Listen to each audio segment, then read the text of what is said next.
Welcome to Trust and Believe. I'm your host, Shaun T, and I am very excited to be here today. And before I say anything else, I want to ask you a question. Have you ever been sitting around after a workout, or maybe it's somebody out there who doesn't work out at all, and you just feel a tremendous amount of pain in one part of your body, and you're like, oh my gosh. Well, I think I have the perfect person today to talk to us, help us out, maybe give us some tips. And I know firsthand that this man is magical because Scott had a lot of problems with his back. And I found our guest on social media, just scrolling through Instagram, and it was a very clever and creative page that I came across. And I was really excited to find Dr. Z. Somebody say hell yeah! What's up? He's better than Oprah. Come on, y'all. This is Shaun T, and it's time to trust and believe.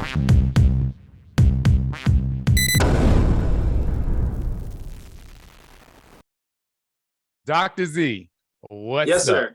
How are you? How are you, Shaun? Thank you for having me. I'm very excited. First of all, Scott's amazing, and I'm very happy that I was able to help him.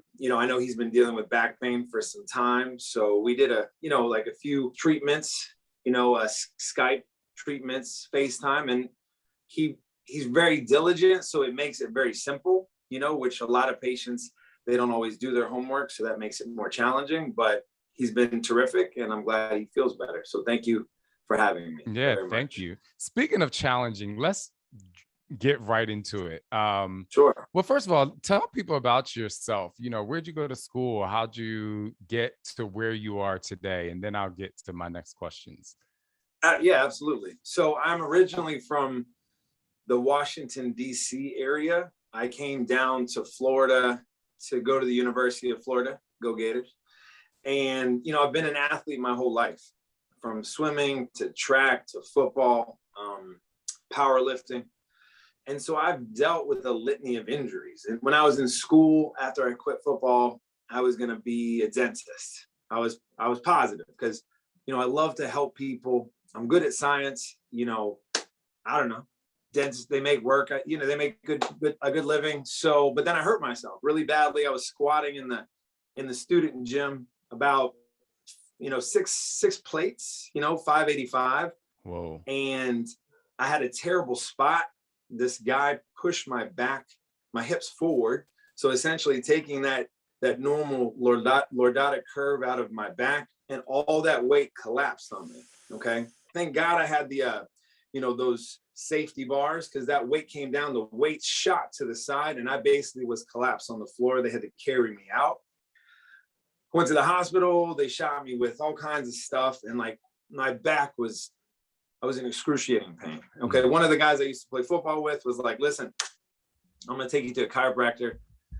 He's going to help you. I'm like, right now you can take me to a wizard. I don't even care. I was like, I just need to feel better. And, so, I got some adjustments. It took my pain level from what felt to be like a 12 out of 10 to like a 6 or 7, 5. And to be honest, Shaun, my back was like that throughout school. I went to Cairo school first, and then I did a diplomate in physical therapy, and I'll kind of, get to that. But basically, it wasn't handling my back pain enough. I still had back pain every year. My back pain was always around a 4 or 5 or a 6. And then once or twice a year, my back would go out. I couldn't squat like I wanted to. I couldn't deadlift. I couldn't run like I wanted to. Sitting in a chair for over 30 minutes. Right now I'm sitting on a stool. Totally impossible. Not possible. Probably 15 years ago, And so I knew that I needed to change what I was doing. So I've also separated my shoulder. I have labral tears. I have meniscus tears, from football, lifting, other sports. And so, I guess the best thing I can tell you is I've had such an array of injuries that I have a very good understanding of pain, right? Mm-hmm. Specifically chronic pain, which, 80% of Americans will experience low back pain at some point in their lifetime. Okay. That's hundreds of millions of people.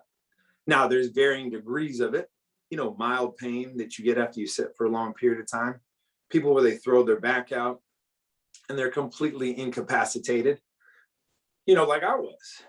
And so I had adjustments and things, and it didn't seem to get better. So I knew that I had to change how I practice, because how can I tell you I can help you if I can't help myself, right? So I did a diplomat in physical therapy. I studied more corrective exercise. I studied how you can change ADLs. ADLs are activities of daily living. So how you sit, how you sleep, what you eat, how you play sports, what you do before you play sports, what you do after you play sports or exercise. And really, that's the meat and potatoes, right? So there's 168 hours in a week. This is what I always tell my patients. If I see you for 2 of those hours, which is usually like a standard treatment plan, what you do the other 166 is crucial. This is a teamwork thing. Mm-hmm. So my job as a doc is to empower you to be independent from me, okay? I want you to do this on your own because for a multitude of reasons. Number one, we're going to be more successful to get you better. Number two, if I'm doing my job, I shouldn't see you for your entire lifetime, personally, okay? Now, you might have other things. There's patients that I've treated for literally 20 different things. Plantar fasciitis, tennis elbow, golfer's elbow, patellar tendonitis, back pain, neck pain, headaches, TMJ, sprained thumb, dislocated ankle, so, and I love that part of my job. It keeps it interesting. It's like a puzzle. Like, how can I figure out how to get you well? And so when I finally stopped having pain, which I'm gonna be honest, I didn't think it was possible. I'm 27, 28 years old, and I still have pain. I can't sit through a movie, Shaun, okay? I can't drive longer than 30 minutes without getting out like I'm 90 years old. I'm 40 now, okay? And my back pain is literally non-existent. In the gym without a belt, I don't mean this in a bragging way, but I'm pulling over 700 pounds off the ground, okay? And I'm 40, where when I was 20 and 30 pounds heavier, I might pull 6, but then my back is destroyed for like a week or 2 weeks. And there's so many factors that are a part of that. How strong is your core? What's your warm-up like? How do you stretch after? And those are the types of things that I want to address. So when I tell people I'm gonna help you get out of pain, people are like, okay, what drugs do I take, right? Or what chiro should I see? Or what one exercise should I do? And the thing is, it's not that simple. It's also very, very basic in the sense that you just have to change what you do as a daily routine, what you do before you work out, what you do after, foam rolling, stretching, sleeping. So that's really what I wanted to touch upon, but that's kind of how I got here. And that's how my practice has evolved over the last 14, 15 years. Why don't you think people do these preventative measures before they get injured? People Google, not that Google is a great thing to do for your injuries or pain, but people Google, they ask their doctor who's a friend and all this stuff, but there's a lack of action to be taken a lot of times. And so in your practice, and over time of being a doctor, what do you think causes people to not take that first step, to take the action, to take those preventative measures? Because it takes effort, Shaun, like it's not easy. It's a lot easier to you've had a long work day, right? You throw some workouts on by Shaun T, right? You do your workout, you feel like you're productive. And now what you want to do is just relax, maybe have some dinner, sit on your couch, like doing other things, stretching, foam rolling, changing how you sleep. Like, you're changing habits. It's hard for people to make change. As you know, I mean, you've changed thousands, millions of bodies in your career, and to get someone to make a change like that, a lifestyle change, it generally takes something catastrophic to occur or something life-changing. So they throw out their back, they wake up with severe neck pain, or they're they have texting neck, and now they're getting chronic headaches and they can't sleep because now it's altered their life. Now it's made their life more inconvenient. Okay. Excuse me. It's the same way going back to dentistry.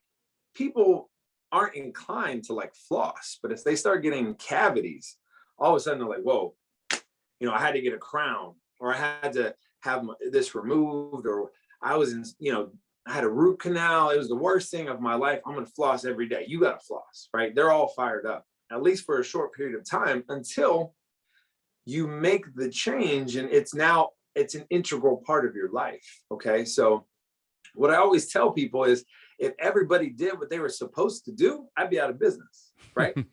Yes. But I've said the same thing. Right. It's not easy, man. Like, it's not like it's Friday night. You had a long day. Your friends want to go to happy hour. You want to sit there and like, oh, sorry, Cheryl, I got to stretch real quick, before I come out there. I'm a foam roll because I just worked out in the gym. And also, like, people like to sleep on their stomach.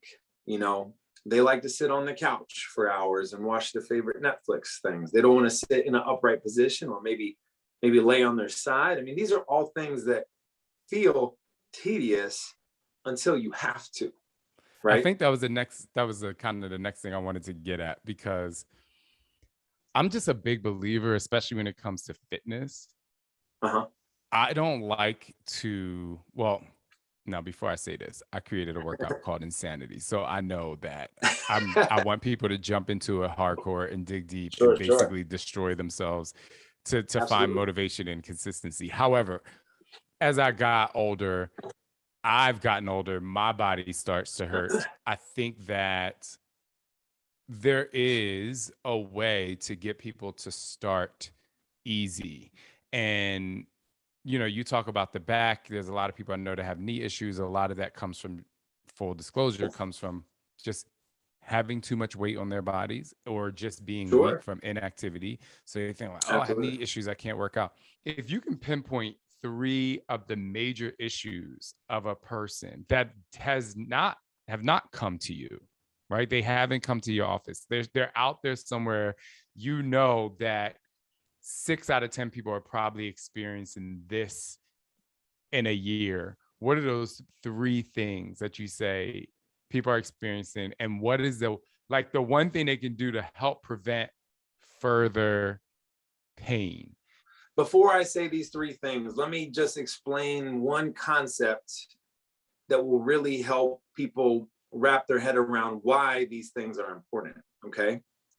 And basically what that is that the human body has areas of stability and mobility. There are regions of your body that are supposed to be mobile, and then regions that are supposed to be stable. For instance, I'm gonna start from the bottom and work the way all the way up. It's your ankle is supposed to be mobile.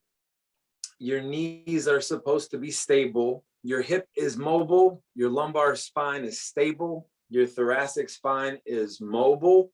Your upper thoracic is stable. Your neck is mobile. So if you see, it flip-flops. So here's the problem. We sit, most Americans, according to a study by Vanderbilt, sit 7 to 8 hours minimum a day of the 24. Okay. The rest of the time they're sleeping. They probably sit more. It's probably closer to 10. Okay. So they sleep 7 to 8. They sit the rest of the time. Maybe they work out for 30 to an hour. Okay. So more than half of your day is really stagnant. Okay. So what occurs is your hips get tight, your ankles lose mobility, your thoracic spine gets stiff. That's why when you get out of a chair and you just feel stiff.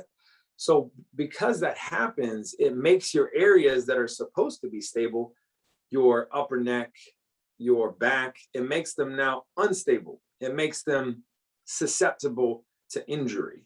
So when people, they're putting on their shoe and they like throw out their back and they don't know why. I'm like, well, you sit in a chair for 7 to 10 hours a day, you never stretch, and your hips have become so immobile that now your spine has to become more unstable to allow for movement.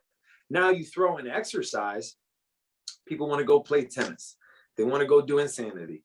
They want to do whatever it is, but their ankles move like trash. Okay. So that makes their knee hurt. Okay. Their hips move like trash. They're trying to bend down to do something. Now their spine can't move. It's not stable enough to sustain it. And now they throw out their back doing that. So the three things that I would say, number one is to sleep better. Okay. Because you're sleeping anywhere from 56 to 63, whatever the amount of hours you're sleeping a week out of the 168. So that's a very large period of time that people are potentially doing the wrong thing.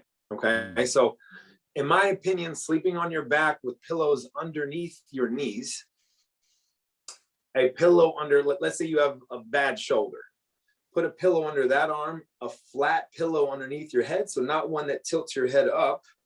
That's the number one best way. Now that's for all my stomach sleepers out there. They're freaking out. Just calm down, take a deep breath. Okay. So for my stomach sleepers, usually the best transition is to sleep on your side with a pillow between your legs, usually like a king size or a body pillow, and then a relatively supportive pillow for your head. Now, if you have to sleep on your stomach, okay, what you should do is put a pillow underneath your belly to prevent that hyperextension. So I'm gonna show you a real quick demonstration. It'll make sense. Can you see this, Shaun? Yes. Okay, cool. All right. So here's a lumbar spine. So just focus on this. If you sleep on your stomach, your spine looks like this. So see how it's all, this is called hyperextension. So this makes all of this really tight. So if I sleep like this, usually, especially my female patients, they sleep with like one leg up, like a spider monkey, like on their stomach here. And so now they have one hip up, their back's extended, and they wake up and they're like, I don't know why my back's sore. I'm like, well, for 60 hours a week, you're sleeping on your stomach and you're shortening all these muscles here. Now you want to go do spin. I'm sitting in spin and I'm doing this. I sit in my car, I'm doing this. So I'm just reinforcing this terrible posture over and over and over. And then maybe you stretch for like 10 minutes. You're not going to win, right? You see your chiropractor for 5 minutes. You're not going to win. Okay. So, all right. So if I put a pillow underneath my stomach, at least now I'm creating a little bit of extension or flexion rather. Now, if I sleep on my side and there's no pillow between my legs, it looks like this. Okay. Put a pillow between my legs like that. If I'm on my back, my legs are straight. It's kind of like this. If I put pillows underneath my knees, it's open like that. Does that make sense? Yeah. So anyway, that's like my number one thing that I always go over with patients. Okay. Now, the number two thing will be make sure you do a dynamic warm up before you exercise. And what I mean by dynamic is inchworms, walking lunges, shoulder cars, riding a bike, whatever. Okay. Something really low impact that can create motion. And then after you work out, to do static stretching. So your generic, my legs up on, I'm stretching my hamstrings, I stretch my piriformis, the major three. People are like, why should I stretch? Why do I need to warm up? And here's why. Number one, you're not 18 anymore. Okay. Facts. Some of y'all, I mean, look, Shaun, you look 18, that's fine. Okay. But Thanks, but what I'm Dr. saying Z. is like, but how your body chronologically, it's not that. So with every decade you go, your body becomes less pliable. Okay. So think about a rubber band, like when you get it out of a bag, it's fresh, brand new rubber band. That thing has so much elasticity and it's just ready to roll. That's you when you're 18. Okay. And then when you're like 20 to 30, it's got some bounce back, but it's not quite the same. 30 to 40, a little bit less, 40 to 50, 50 to 60. Now it starts to fray. It's kind of rigid. You have to warm it up before you use it. Okay. You got to basically, I usually use meat as a thing, but we might have some vegans and like, that's not a good thing. So we're going to use a rubber band. So rubber band is a better, analogy, but basically you just have to give your body a little more loving before you do whatever it is. And I promise you, it will work better. And then when you're done, make sure you keep that elasticity. So what you're just trying to do is maintain the mobility. The areas that are supposed to be mobile, your ankles, your hips, your thoracic spine, keep them mobile. Use exercise to strengthen the stable areas, your back, your knees, your upper back, those types of things. And then your body as a whole will be stronger. You'll have less pain. So that goes with sleeping and foam rolling. The third part is basically myofascial release. Okay, so do you foam roll? Do you use a lacrosse ball? Do you use a trigger point thing? Do you get active release? Do you get massage? But these are things that you can do at home if you use a foam roller or a lacrosse ball. It's one of the easiest things. And what you're trying to do, they all overlap, is you're just trying to maintain pliability of your tissue. So if your tissue moves like it's supposed to, you'll have less pain, less inflammation. I want you to talk about the length of time it took you to be pain-free. And the reason why, because just like fitness, pain relief, people walk into your office, they want almost like immediate results. They wish they could, drink that South Beach diet and be super ripped. But, absolutely, how long did it take? Because I think people need to have patience. And then the second part of that question is, sure, can you move while you're becoming pain-free? Because there's a lot of people out there that's like, well, I'm injured, I can't do it. And then they use that as an excuse to kind of quote unquote let themselves go when, I think that there can be action taken toward getting better while you're becoming pain-free, but I'll let you go there. No, absolutely. So that's a great question. So I initially hurt myself at 19, and from 19 to 27, it was kind of me trying to figure out how to fix myself. So I was doing things wrong a long time, and I'm an educated professional. Okay.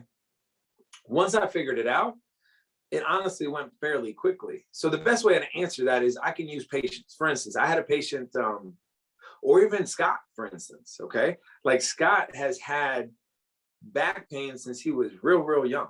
He's been an athlete his whole life. He always had pain when he would stand. Okay. And so all we did was change like a postural thing.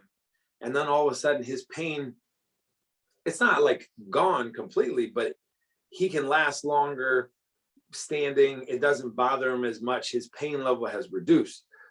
So sometimes the change can be fairly immediate. It really depends on your pain. Okay. But yes, you do need some patience. And the reason is you're trying to learn how to move better. You're making changes.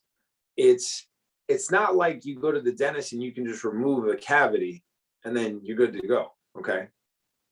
If you have, let's say, knee pain, millions of Americans have knee pain. If you have patellar tendonitis, you have to change the amount of tension you have on your quad. Your quad is pulling on your patella, your femoral tendon, which pulls on your patella, which pulls on your patella tendon.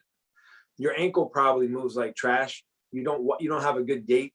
Your glutes are weak. Your hamstrings are too weak, and you're quad dominant. So now you have this issue. You probably cross your legs all the time, sit crisscross applesauce. You have to make a variety of changes to cause permanent change.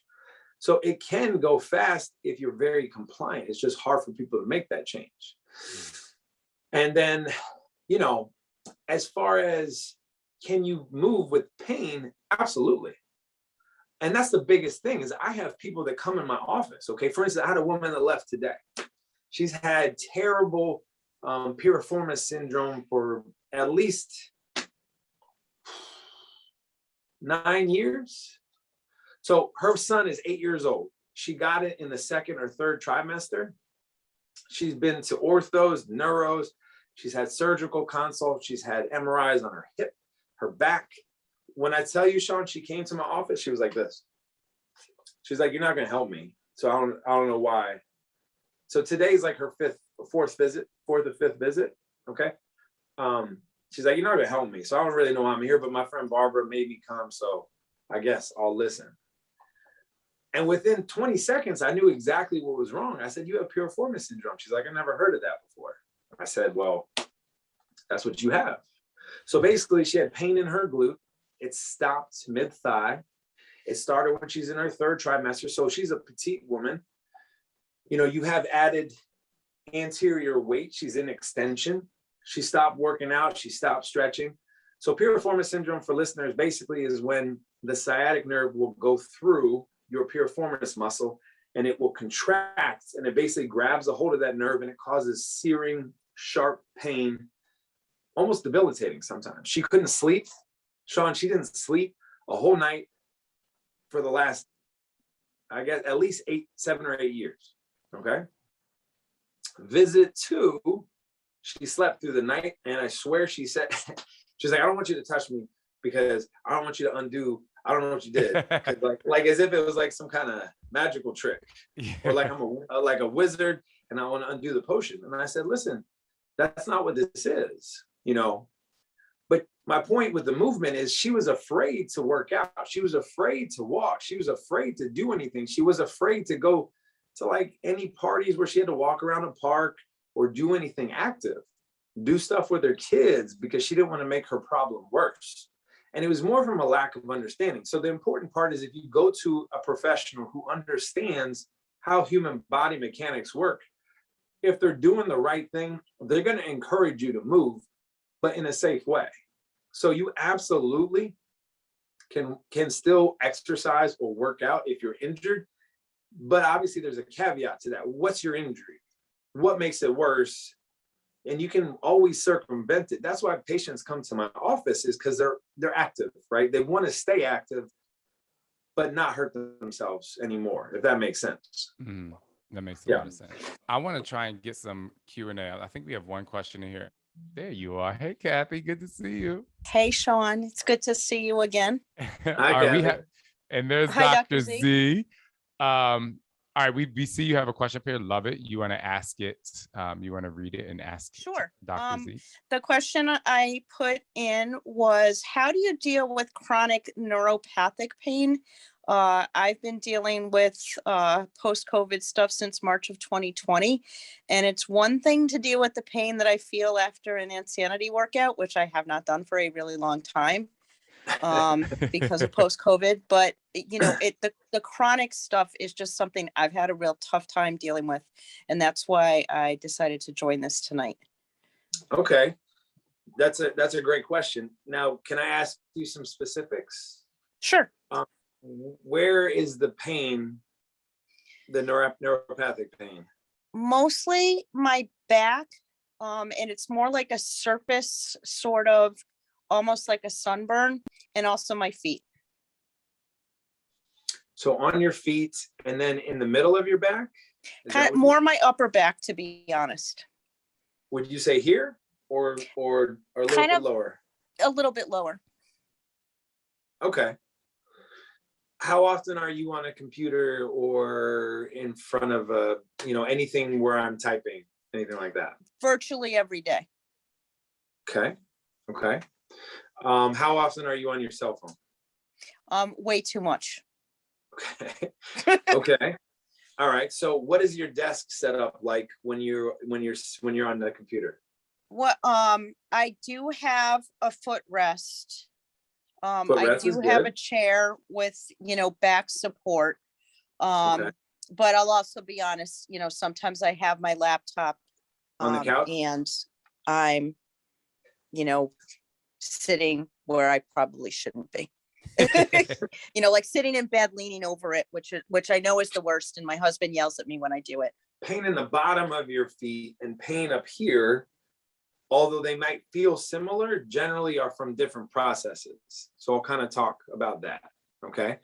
So a lot of Americans have got this new pain either, at post-COVID or since they've been working from home, because they were at an office, they had a different setup. Now they're at home and they are working either from their couch they're at like a dining room table, they're sitting on the floor, they have a different setup, and they're just trying to work and do things normally, and it's comfortable for them at the time. But what's happening is their posture is now changed day after day, hour after hour, amongst other things. Now, maybe they're not working out like they used to also, because either they were sick or they're afraid to go to the gym or whatever it might be, okay? So you're talking about a lot of different factors that have changed in a short period of time and are gonna lead to a lot of different pain symptoms, okay? So here's my little friend, my model here, okay? So if your head is right over your shoulders, so if my head is right over my shoulders, it's about 8 to 10 pounds, okay? Have you heard this before or no? Okay, so if my head's 8 to 10 pounds, for every inch it comes forward, so picture me at my desk or on my couch, for every inch it goes forward, it adds about 10, 15 pounds. So most people, when they're texting, when they're on their computer, their head is about 50 to 60 pounds now, okay? Wow. So I'm a 240-pound male, okay? In general, females are gonna be a little more petite, so I deal with this problem more with them, and the reason is because take a 120-pound person, their head weighs 50 pounds, that's like half of their body weight almost that they're supporting for hours of the day, day after day. So if you've been bowling, right, Kath? Imagine you holding a bowling ball like this. It's not that bad, you could do that. But if I hold a bowling ball in front of my body, hours of the time, your arm, your shoulder is gonna be burning, it's gonna be sore, it's gonna be killing you. Like you wouldn't do that every day, right? So what I'm trying to explain is that if you don't correct your posture, like if you don't sit with a pillow behind you in your chair, pull your seat underneath your desk and you're sitting upright, that's at least contributing to that burning feeling that you're having, that neurogenic pain that you have. Now, part two to that is, do you have a lacrosse ball at home? Do you stretch? Are those any things that you use ever? I do have a lacrosse ball, and I do try to stretch. I mean, they sent me to physical therapy. So whether I always do, really hearing that 166 hours of the week versus the 2 or 1 that I spend at the office kind of hit home. Look at your desk setup at home when you're on a computer, okay? And have your computer directly in front of you, okay? Don't sit on the couch, don't sit on the floor anymore with your laptop. I know it's super convenient, or maybe you want to watch TV at the same time or whatever is happening, right? But what's occurring is this postural change is gonna severely exacerbate your already existing problems, okay? So just by making that one change, now your head, the weight of your head is much less. Now with the phone, same idea. So when I text, I tell my patients, basically you're trying to text as nerdy as possible, okay? It's gonna look like you're taking pictures of people in public. They're gonna think you're strange, but at least your head is gonna be upright. Now, for all my people that do shopping at 11, 12 at night on their pillow, the same thing applies. I'm scrolling through Amazon, I'm on Instagram, whatever that is, it's the same thing. So turn to your side on your pillow and do it that way, or just, leave the phone off and go to sleep. But all those things basically pile up, Kathy, if that makes sense. It does. Thanks so much. All right. Thank you, Kathy. So our next question is going to come from Patricia McDonald. Patricia, what's your question? So my question is, I have chronic pain. I was diagnosed with a connective tissue disorder this year. And obviously, well, if you don't know what Ehlers-Danlos is, it's a connective tissue disorder and it's hereditary. I've had it all my life. And for some reason, something triggered in my body this past maybe 2 or 3 years where now I'm in chronic pain and it's really debilitating. It's hard to move. I'm actually sometimes 95% of my day in a wheelchair. And I've been doing your workouts, Shaun, for so long and had to stop doing them because it hurts my body more. So I heard the doctor say, you need to move when you're in pain. And that's hard for me to do. And I was in the fittest of my life 3 years ago, and now I'm not. And so how do you, when you are in chronic pain, move? Because it's hard for me where I live to even find a doctor that can recognize what I have, first of all. So that makes it even more difficult. But I don't know safe ways to really move my body without hurting myself even more. As far as your chronic pain, what hurts you the most? Well, I've really deteriorated over the past 11 months. It started in my SI joint area, and then went to my feet. And now I'm like, my ribs will pop out, elbows pop out. I have instability in my neck. I hurt everywhere all the time. Migraines. I get pain in the back of my skull. But the majority of my constant pain is in my SI area and the bottom of my feet. Yeah, I've treated people with your condition before. It's pretty challenging. So the way that I would explain it is if you came into my office or I'm talking to you, from teleconference or something, is that you have to regress it to a state where you can move, but there's no aggravation. So from what it sounds like, it seems like most everything is aggravated. Yes. Okay. So isometrics is a key word that I always use with patients when they're either in such severe pain, acute pain, or such severe chronic pain. Do you know what I mean by isometrics? Is that where you're holding? Is that where you hold it still? Yeah. So the best way to think about it is isotonic. Think about a person has like a gin and tonic and they're kind of moving and, they're fluid. Those are like most dynamic exercises, curls, squats, lunges, etc. Okay. Isometric is basically like you are pushing against a wall, you're doing a pelvic tilt, you're doing a wall squat, you are holding a position. Your muscle isn't shortening or lengthening, it's just holding a position. Does that make sense to you? So for instance, you have SI joint pain. So one of my favorite things to do for SI joint pain are pelvic tilts, which I'm sure you've done in your lifetime. And basically you're trying to activate your transverse abdominis and your other core muscles, your internal, external oblique, your multifidus, all those guys. Okay. It is literally the baseline. It's the bricks that you're going to lay this foundation of exercise on. Okay. And what you can add to that is you can do some adduction. So if you take a ball and put it between your legs and you squeeze that ball, or you take a band and you do some abduction while you do your pelvic tilts, and you hold it for 5-10 seconds. I'm not saying like 2 seconds or 1 second.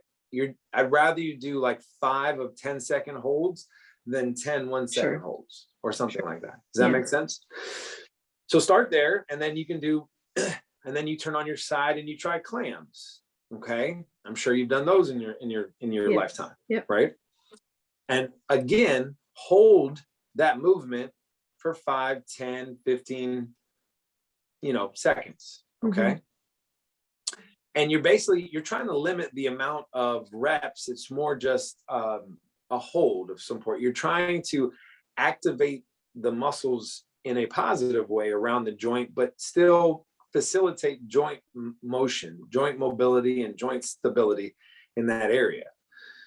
And what I would do is I would do that for every other day for 2 weeks, let's say, okay, where you can tolerate it and you're moving forward.